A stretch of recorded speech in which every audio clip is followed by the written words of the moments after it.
It's been a while. Let's see if I can do this right.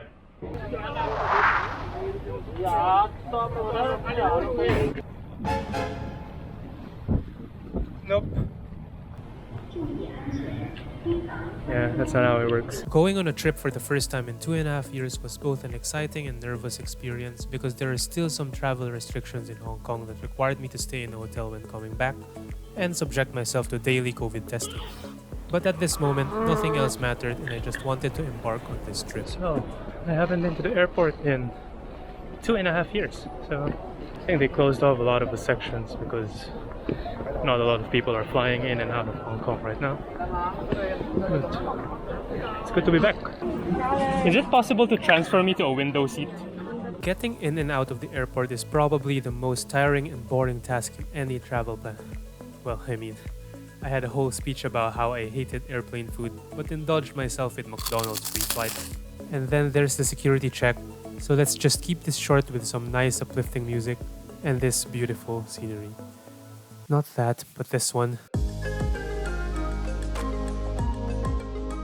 After a 2-hour flight from Hong Kong, not so satisfying airplane food, chess game that won't load, and a kid screaming competition.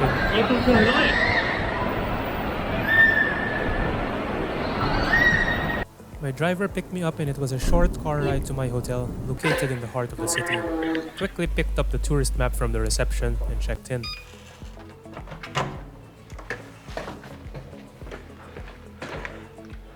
So I have but one purpose here in Hanoi, and that is to be a millionaire. Okay, I kinda need these. I'm going to be here in Hanoi for a week, and the sole purpose of this travel is to meet someone special that I haven't seen in years. And of course, it's my first travel in 2.5 years, so quite excited to go around new places. We're going to be doing some travel photography, which is something a bit different because for travel, of course, you don't have the luxury of time. You don't have time to go out, scout a location, and then come back later when conditions are ideal. So you only go to see that place one time and then take a few photos. Hope you enjoy this video. It's my very first international vlog. So let's go explore Vietnam. So it's my first full day in Hanoi, and honestly it's going to be a chill day, no particular plan because tomorrow will be the main agenda where I'm going on a city tour around to visit the historical sites. So today just walking around aimlessly, had fried rice for lunch, crossing chaotic streets and exploring the city. Yeah. So far so good. I found myself walking in what you call Ho Chi Minh Lake. Pretty sure I'm murdering the pronunciation of these foreign places. So far I think this is probably the most picturesque area that I've been able to stumble upon because behind me there's like a small tower in the middle of the lake. And I'm not sure of the historical significance of this ruined tower, but there's a lot of shooting spots I found to frame this tower in the middle of trees and some leaves, which I think works out quite well. And this lake is apparently one of the hot spots for the public life, and I did walk around here last night and I found it's very crowded at night. For the rest of the day, I went around this beautiful church, St. Joseph's Cathedral, or Nyata. Went inside to partake in the church service and pray that maybe you'll like and subscribe. So, let me introduce you guys to someone special. It's my parents, who I haven't seen in 2.5 years. Since our last trip in Komodo Islands in Indonesia, and they basically planned everything for this trip because of their 38th year anniversary, and I'm here as their third wheel and maybe photographer sometimes. And my parents are avid fans of going to UNESCO World Heritage sites. They're camera shy. The first part of our Hanoi city tour is to the Imperial Citadel of Fanglong, whose central sector is listed as a UNESCO World Heritage Site, which has a history of over 1,000 years and reflected important cultural changes throughout.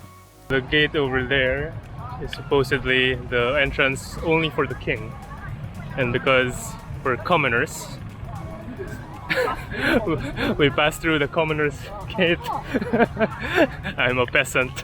The citadel is segmented into different sections for different dynasties in Vietnamese history. It showcases different archaeological relics, illustrations to track the history, surviving parts of old palaces, military bases, and more. It is actually a huge place and one can easily spend a whole day exploring all the parts, but we were on a schedule and the next location is to the Temple of Literature. So I should have come here when I was studying, and then I'll have good education. Yes. And I work here also. I Oh, came really? to write a good examination also. oh, did it But work? oh no, didn't work. I didn't get really high marks. I'm sure you did fine. Yeah. But the Vietnamese people, they like the good luck culture. Oh, I see. The Temple of Literature is a temple dedicated to the Chinese philosopher Confucius and to honor other top scholars. In 1076, this became the Vietnam's Imperial Academy, a prestigious school for top academics. Inside, you will not imagine that you are in the middle of the city, as you will be surrounded by traditional architecture and a beautiful garden. It is regarded as one of the most beautiful temples in Hanoi. So the mausoleum behind me is where the body of Ho Chi Minh is resting. And out of respect and admiration for him, they've preserved the body, and the locals, the Vietnamese people, they actually line up in every morning just to visit and see the body and pay respects. It's a very well protected area. You can't bring any cameras, bring any bags or even umbrellas inside. And there are guards, and a while ago they were just marching to have the changing of the guards. I'm now walking around the complex where Ho Chi Minh used to work and live. So back there was the presidential palace, and then behind me there's a lake and a road where they say Ho Chi Minh used to run around for exercise in the morning. And then there's going to be a garage where his used cars are, and we'll go through his house. So behind me is what they call house number 54, and that's really where Ho Chi Minh lived.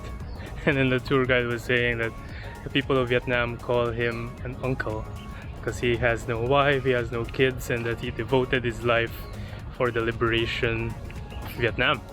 After going around Ho Chi Minh complex, we took a short walk to the one-pillar pagoda, which is planted in the middle of a lotus pond. It is believed that praying here will bless you with fertility and health. Another fun fact I learned is that the pagoda in Vietnam is specific for worshipping Buddha, while temples are built to worship a saint or historical figure. Afterwards, we then went on our way to the old quarter in Hanoi to have a rickshaw tour.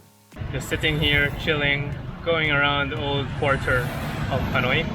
And this wraps up our Hanoi city tour. And then the next few days we're going to be visiting different areas in Vietnam. So surprise, it's going to be a series.